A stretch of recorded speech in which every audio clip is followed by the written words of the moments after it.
मतलब आपको दिखना जो है धीरे धीरे कम होता है। तो मुझे थोड़ा बहुत जैसे लाइट का परसेप्शन पहले था, तो मुझे बैडमिंटन वगैरह खेलना बड़ा अच्छा लगता था।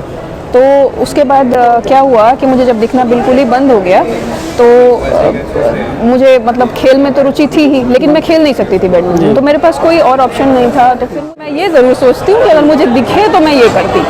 अब नहीं दिख रहा तो उसका नहीं कर सकते कुछ, मगर मुझे ड्राइविंग का बड़ा शौक है कि मुझे दिखे तो मैं गाड़ी चलाऊँ, मुझे बहुत शौक है ये। मैं JNU आई हूँ, JNU से मैंने अपना MA MPhil और PhD कंप्लीट किया। ऐसा नहीं है कि ज़िंदगी बहुत स्मूथ चल रही है और बहुत आपको समस्याओं से आप परे हैं, ऐसा नहीं है, लेकिन कुछ खास टाइम पे उससे बस निकल गए। लेकिन एक वाक़या मैं आपको बताऊंगी। मेरा एक खेल का एक टूर्नामेंट था दुबई में, और मुझे जाना था। उन दिनों पैसे का भी थोड़ा दिक्कत रहा करता था। मेरे पिताजी चूँकि किसान, मेरे इवेंट में मुझे इवेंट तो अकेले करना होता है, सर्किल पे अकेले जाना है, फेंकना अकेले ही है, लेकिन मेरे साथ एक व्यक्ति ऐसा होगा जो मुझे ले जाके उस सर्कल में खड़ा करेगा, और मैं वहाँ पे जब थ्रो कर लूँ तो वो मुझे उससे ले आएगा, और आँखों पे जो है पट्टियाँ बंधी होती हैं इन जनरल मेरी कैटेगरी में, ताकि ये इंश्योर किया जा सके कि वो व्यक्ति जो इस कैटेगरी में पार्टिसिपेट कर रहा है वो किसी तरह वाकई में कुछ नहीं दिखता। जी। तो आप सबका मेरे साथ है निधि मिश्रा, बनारस से हैं। डॉक्टर निधि मिश्रा एथलेटिक्स की खिलाड़ी हैं, कुछ भी दिखाई नहीं देता। मैंने कई ब्लाइंड क्रिकेटर से आपको रूबरू कराया है, लेकिन एथलेटिक्स की एक ऐसी खिलाड़ी है दिव्यांग जो ब्लाइंड हैं, यानी कुछ भी नहीं दिखता, लेकिन हौसला सातवें आसमान पर। इतना जोश, इतनी हिम्मत कहाँ से लाती हैं निधि? बस सर, आप लोगों का और मेरे परिजनों का, सबका बस सब सपोर्ट है, आप सबकी अच्छी दुआएं हैं, अच्छी बेस्ट विशेज़ हैं, आप सबका साथ है, बस इससे मोटिवेटेड रहते हैं। जी, आप एशियन गेम्स में जा रही हैं, उम्मीदें बहुत ज़्यादा होंगी, कैसे देखती हैं एशियन गेम्स में? सर, मैं पिछले बार भी एशियन गेम्स में गई थी और मेरा मेडल था डिस्कस थ्रो में पिछले बार भी, और उस मेडल को अब पिछली बार मेरा ब्रॉन्ज था और मैं चाहूँगी कि इस बार उसे सोने में कन्वर्ट करूँ, तो ब्रॉन्ज की बजाय इस बार गोल्ड लेके आऊँ। और बहुत सीरियसनेस भी है, थोड़ी एंजाइटी भी होती है खिलाड़ी को कि कैसा होगा क्या होगा, लेकिन मैं बहुत उत्साहित हूँ और मैं चाहूँगी कि मैं जल्द से जल्द मेडल लेके और आऊँ। जी बिल्कुल, मेडल जीते आप। लेकिन अब थोड़ा सा आपके बारे में जानना चाहूँगा, बनारस से आती हैं, कैसे शौक हुआ था स्पोर्ट्स में आने का? मैं एक्चुअली जब मैं शुरुआती दिनों में जब मैं बनारस में पढ़ाई कर रही थी अपने स्कूल में, तो क्योंकि मुझे रेटिनाइटिस पिगमेंटोसा है जो एक प्रोग्रेसिव डिसऑर्डर है, मतलब आपको दिखना जो है धीरे धीरे कम होता है। तो मुझे थोड़ा बहुत जैसे लाइट का परसेप्शन पहले था, तो मुझे बैडमिंटन वगैरह खेलना बड़ा अच्छा लगता था। तो उसके बाद क्या हुआ कि मुझे जब दिखना बिल्कुल ही बंद हो गया, तो मुझे मतलब खेल में तो रुचि थी ही, लेकिन मैं खेल नहीं सकती थी बैडमिंटन, तो मेरे पास कोई और ऑप्शन नहीं था। तो फिर मुझे धीरे धीरे किसी से पता चला कि पैरा स्पोर्ट्स भी होता है, उसमें भी कई इवेंट होते हैं, तो मैंने फिर एथलेटिक्स ज्वाइन किया। और एथलेटिक्स में मैं जब कॉलेज में आई दिल्ली यूनिवर्सिटी में, तब मैंने शुरू किया, काफ़ी लेट शुरू किया मैंने, जब ग्रेजुएशन में आने के बाद फिर वो सिलसिला चलता रहा। फिर मैं JNU आई, JNU से मैंने अपना स्पोर्ट्स की जर्नी भी मेरी जो है वो साइमल्टेनियसली फिर चलती रही। जी, आपकी जर्नी चल रही स्पोर्ट्स की, लेकिन हमारे लिसनर्स जो हमारे को देखने वाले वो तो जानना चाहेंगे कि आपको दिख कुछ नहीं रहा है, खेलों में इतनी आगे आई हैं, कैसे कर पाती हैं? थोड़ा सा इजीली बताइए हमारे जो दर्शक। खेलों के बारे में जो एथलेटिक्स, जैसे आप जैसे आप कह रहे थे थोड़ी देर पहले कि आपने क्रिकेट के बारे में भी कवरेज की है, तो आपको थोड़ा सा अंदाज़ा होगा कि जो B1 कैटेगरी के खिलाड़ी होते हैं उनके साथ एक रनर होता है, उन्हें एक रनर दिया जाता है। तो सिमिलरली जो हमारे कैटेगरी में एथलेटिक्स में जो लोग रनिंग में होते हैं, उनको एक पार्टनर, कॉम्पिटिशन पार्टनर दिया जाता है जिनके साथ वो रनिंग करते हैं। और मेरे इवेंट में मुझे इवेंट तो अकेले करना होता है, सर्किल पे अकेले जाना है, फेंकना अकेले ही है, लेकिन मेरे साथ एक व्यक्ति ऐसा होगा जो मुझे ले जाके उस सर्कल में खड़ा करेगा, और मैं वहाँ पे जब थ्रो कर लूँ तो वो मुझे उससे ले आएगा, और आँखों पे जो है पट्टियाँ बंधी होती हैं इन जनरल मेरी कैटेगरी में, ताकि ये इंश्योर किया जा सके कि वो व्यक्ति जो इस कैटेगरी में पार्टिसिपेट कर रहा है वो किसी तरह वाकई में कुछ नहीं दिखता। जी, मतलब आंखों पे पट्टियाँ भी बांध दी जाती हैं, शोर हो के कुछ नहीं दिखता है। जी बिल्कुल, ताकि कोई चीटिंग नहीं कर सके। जी, परिवार का कैसा सपोर्ट है डॉक्टर साहब? देखिए, अभी मेरे साथ यहाँ पे आपके सामने मेरी बहन है, और मेरा परिवार, मेरे माँ बाप, मेरे भाई बहन, वो सभी काफ़ी मेरे लिए सपोर्टिंग रहे हैं हमेशा से। मैं अपने पूरे परिवार में, या आप यूँ कहें कि जो मेरा एक्सटेंडेड फैमिली भी है, ग्रैंड पेरेंट्स, तो किसी को भी इस तरह की कोई समस्या कभी रही नहीं। मैं पहली ही हूँ, तो मेरे परिवार को भी इस चीज़ को समझने में थोड़ा वक्त ज़रूर लगा।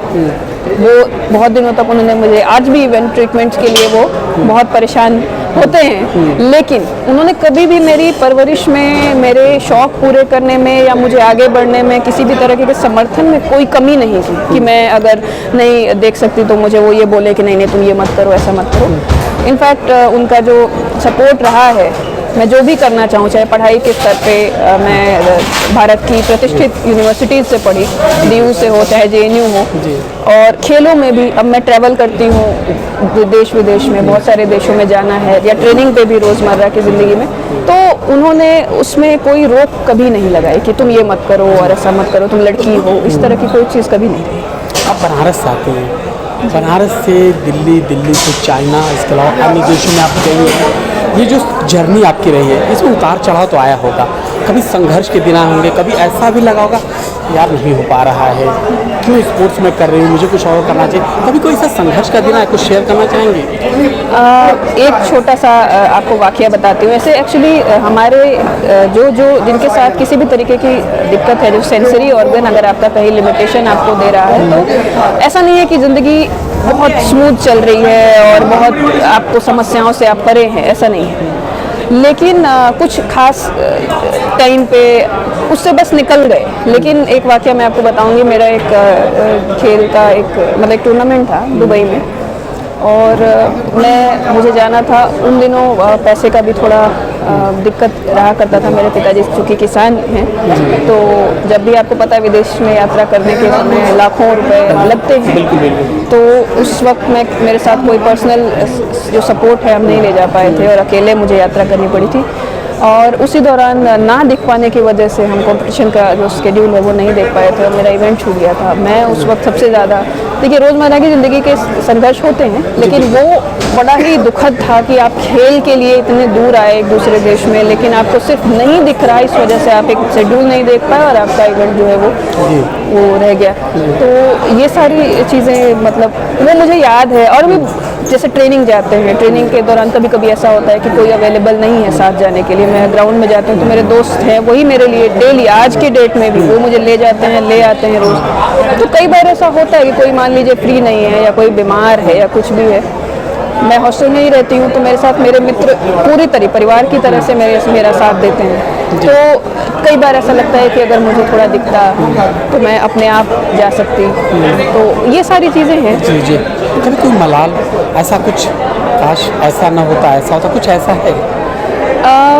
अब तो देखिए मुझे शौक, मैं ये कहूँगी कि मैं ये ज़रूर सोचती हूँ कि अगर मुझे दिखे तो मैं ये करती।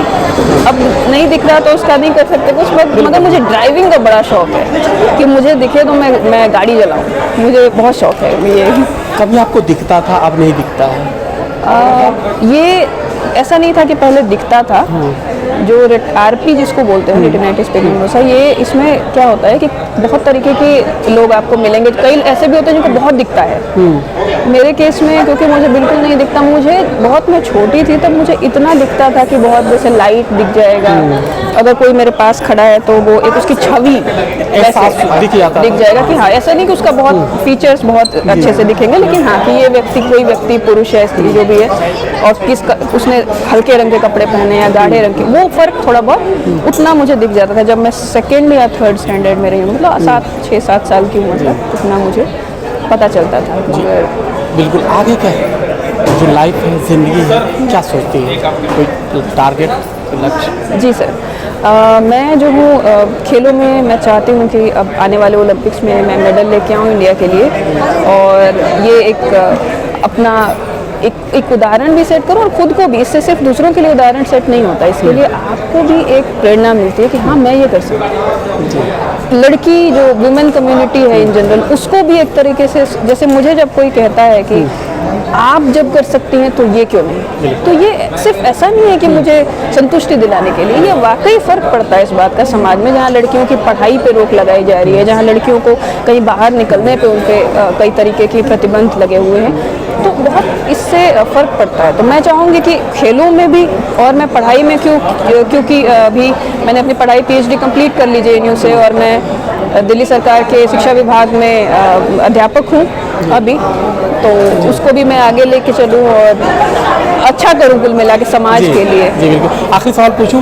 डॉक्टर साहब, लाइफ एक राइट हैंड एक लेफ्ट हैंड, एक स्पोर्ट्स कैरियर एक एजुकेशन की, आप दिल्ली सरकार में पढ़ाती हैं, अध्यापिका हैं, टीचर हैं, तो किस तरफ आपको लगता लाइफ जा रही है? टीचिंग की तरफ ज़्यादा शौक है, खेलों की तरफ ज़्यादा शौक है?